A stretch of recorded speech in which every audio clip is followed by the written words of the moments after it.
The Johnsons had been searching for a babysitter for weeks, but every lead had fallen through, and tonight they had a special dinner planned they couldn't cancel. So, when Giggles the clown answered their last-minute ad, promising experience and a love for kids, they ignored the odd choice of costume, figuring it would be a quirky touch. Giggles arrived on time, her smile wide and fixed under a messy halo of red curls. She walked into the house with a skip, juggling bright red balls in one hand and twirling a cane with the other. "I like to make it fun," she sang, her voice a high-pitched trill. Her painted face looked cracked in places, like her smile had been set a long time ago and was starting to wear. "Oh, well, that's unique," Mrs. Johnson said, exchanging a look with her husband. Giggles gave a little bow, her painted eyes locked on the children with an intensity that made Mia, the older sibling, flinch. But their parents, eager for their night out, missed the look entirely. They waved goodbye and slipped out the door, leaving Mia and her little brother, Tommy, in the hands of Giggles. At first, Giggles kept them entertained with balloon animals, albeit strange ones that didn't look quite right, bulbous shapes that twisted together in ways that made Mia uneasy. The dog she handed Tommy had one extra leg that dangled disturbingly, and when Mia asked for a giraffe, the creature ended up with two heads. "Oh, honey, it's all about perspective," Giggles laughed, her head tilting at an odd angle, her painted-on smile unmoving. Mia glanced at Tommy, who seemed equally uncomfortable. "Can we just watch a movie?" she asked, hoping to distract the clown. "Movies!" Giggles cried, her voice loud enough to rattle the windows. "Movies make children so boring." She looked at them with a sharp, calculating gaze. "But we can have our own show, can't we?" Just as Mia was about to insist, Giggles suddenly bolted upright and stomped toward the hallway closet, muttering about setting the stage. When she returned, she held a tattered red velvet curtain she draped across the entryway to the living room, cackling as she patted it into place. "Ladies and gentlemen, gather round." Giggles clapped her hands. "This is a performance you'll never forget." The children exchanged an uneasy look as she spun around, revealing that her makeup had smeared even more. Her smile now stretched beyond her lips, faint red smudges trailing across her cheeks. Her wig had shifted, revealing a sliver of pale, scarred scalp underneath. Mia couldn't shake the feeling that this was no act. When Giggles began pulling props from her worn leather bag, things got stranger. First, she revealed a cracked mirror that she placed on the coffee table, positioning it carefully so the kids' reflections were visible. "Let's see how well you know yourselves," she whispered, pointing to the mirror.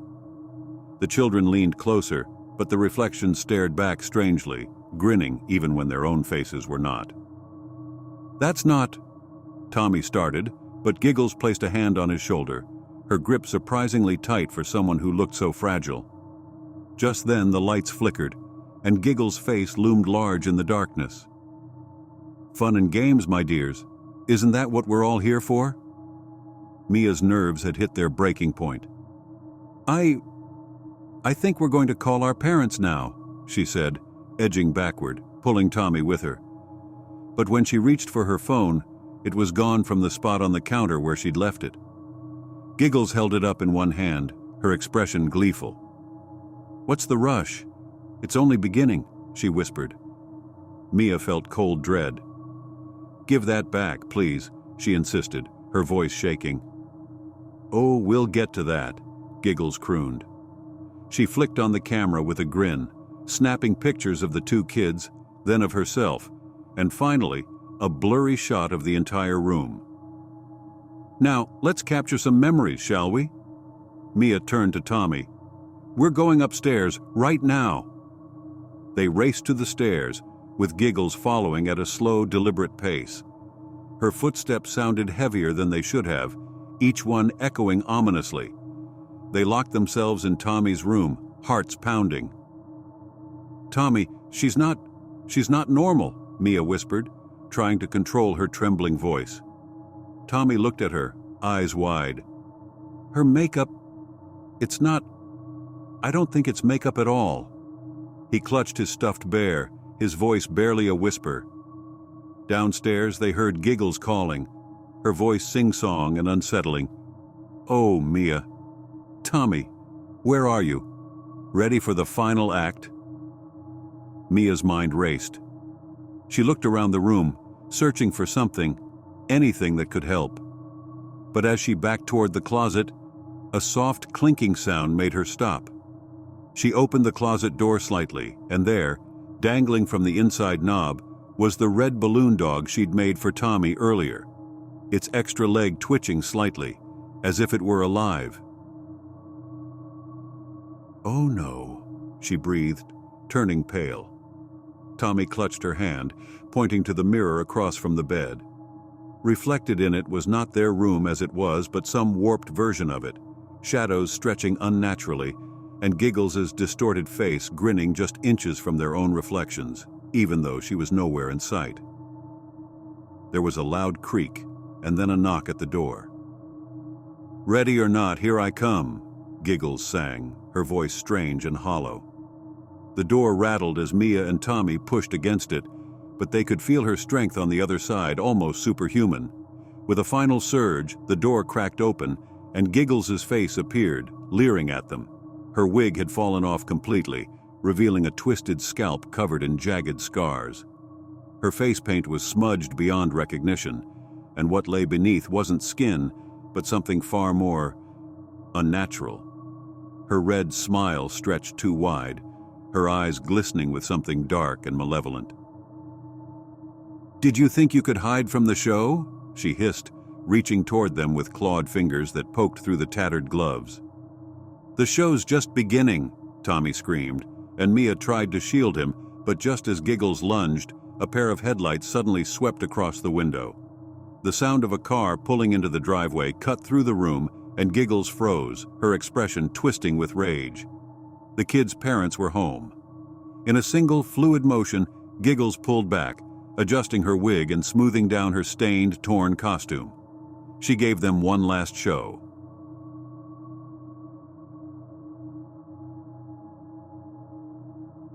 Mark didn't think much of the old Jack-in-the-Box when he received it. It was a gift from his eccentric aunt, who had a knack for antique shops and oddities, and it arrived in an old cardboard box with "Fragile" written in faded ink across the top. Mark chuckled to himself, thinking of it as another quirky piece of decor. But when he pulled it out, an unease settled over him. The box was smaller than he expected, wrapped in cracked yellowed paint, with faded illustrations of a circus on its sides. Its crank was bent, yet sturdy enough to turn, and at the top the words "Turn to Play" were scratched deeply into the wood. He hesitated, but finally gave it a spin. The classic tune tinkled out, each note sharp and eerie in the silence of his room, until pop. The lid shot open, and a small clown doll emerged, grinning wide with painted, glassy eyes, fixed directly on him.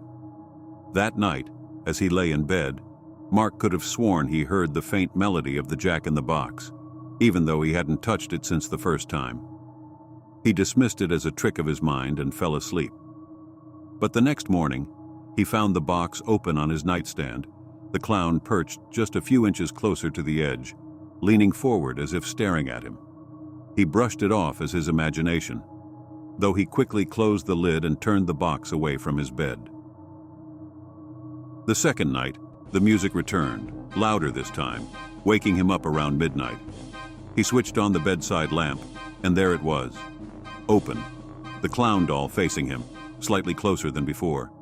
Its eyes seemed brighter, its grin wider, as though it was enjoying some silent joke only it could hear. His skin prickled.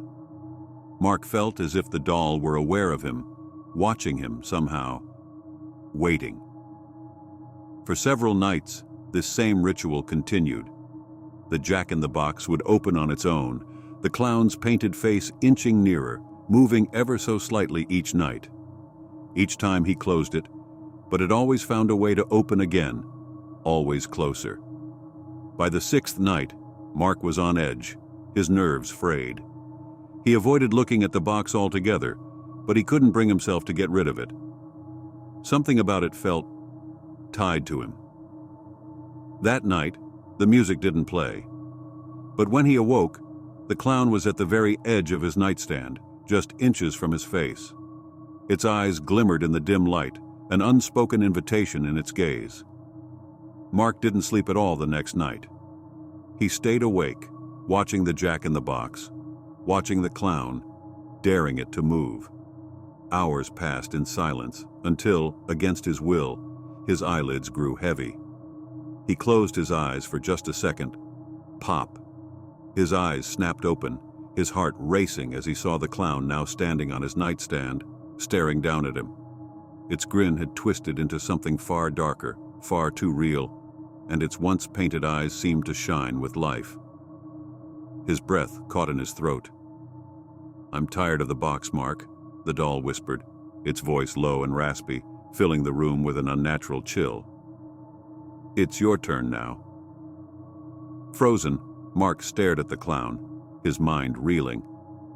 He wanted to scream, to run, but his body refused to move. He could only watch as the clown reached out a small, pale hand, its fingers brushing his cheek. His skin burned where it touched him, an icy, prickling sensation spreading over his face. The clown climbed onto the bed, inches from his face now, whispering promises he didn't understand, words he couldn't grasp. But one message was clear. It wanted freedom. It wanted him. Then, everything went black. The next morning, Mark's friends found his apartment eerily silent, the curtains drawn and the room icy cold. On his nightstand, the jack-in-the-box sat closed, its crank twisted tight. A faint tune echoed through the room as they turned the handle, and as the lid popped open, there was Mark, a painted face frozen in horror, a wide, glassy-eyed smile stretched across his new porcelain skin, trapped within the tiny box, waiting for the next person to open it.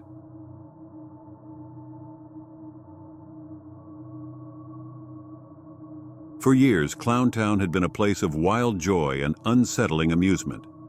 The circus-themed restaurant, with its neon lights and whimsical decor, had been a favorite of families and thrill-seekers alike. But after a series of strange accidents, the place was abruptly shut down, with the owners citing unforeseen safety concerns. Local legends spread quickly, whispers of cursed clowns, of disappearances, and of unsettling laughter echoing through the halls long after the doors had closed. Most shrugged it off as urban myths, but no one dared to set foot near the building again. Until one day, Clowntown announced it was reopening. The grand reopening was advertised with bright, colorful posters. "A night of unforgettable fun," the billboard screamed. The once vibrant neon lights blinked back to life. The circus tents were resurrected from their dusty grave, and the town buzzed with the excitement of what was to come. Old fans eagerly made reservations, and newcomers flocked to witness the spectacle that had once drawn crowds from miles around. As the night of the reopening arrived, excitement and apprehension filled the air. The exterior of Clowntown was almost unchanged, bright, bold colors, a towering clown face at the entrance, and a sign boasting, "Fun for all ages." Guests filed in with smiles and laughter, oblivious to the ominous energy lingering around the building. Inside, it was as if the years had melted away. The same cheerful clowns greeted them at the door, their painted smiles as wide and unsettling as ever. The familiar smell of popcorn and cotton candy hung in the air. Performers juggled brightly colored pins, acrobats twisted in midair, and clowns danced with oversized shoes, honking their horns with every step. But something was wrong. The laughter didn't sound quite right. It was too forced, too rehearsed. The performers, though smiling, moved with strange precision, as if they weren't entirely in control of their actions. For the first hour, the guests enjoyed the performances, laughing at the antics of the clowns, who paraded around the restaurant, engaging with the crowd in exaggerated, almost robotic ways. But as the night wore on, the humor became darker. The clowns began to push the boundaries of entertainment. One juggler dropped flaming torches not on the floor, but directly onto the guests' laps. The flames didn't burn, They sizzled, a strange liquid drenching the table, smelling faintly of something metallic, like blood. Laughter erupted from the clowns, but their eyes, those wide, hollow eyes, betrayed something else, something far darker. A family of 4 sat near the center, their unease growing with each passing minute. Their young daughter, Lily, watched a clown perform a juggling trick, but something wasn't right. The juggler's face was too pale, his painted-on smile too wide. When he glanced at Lily, his eyes locked with hers, but there was no joy, no mirth, just a deep, silent pleading.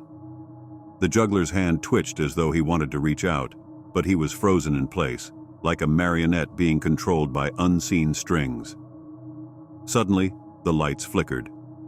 The room went dim, and for a moment, the performers froze mid-action, as if they were waiting for something to happen.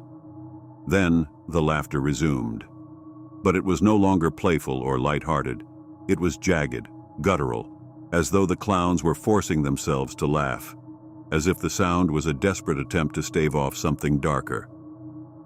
Lily's father stood up, heart racing.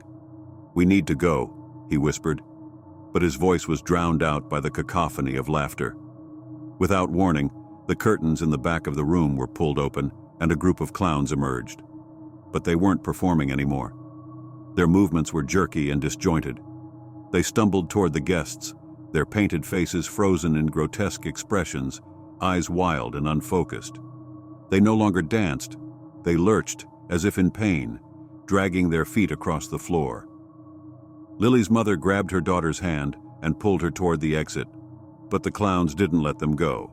They surrounded the family, blocking every escape. The guests screamed in panic, but the clowns' laughter only grew louder. It felt as if the very walls of the restaurant were shaking with their unnatural sound. One of the clowns, the leader of the group, stepped forward.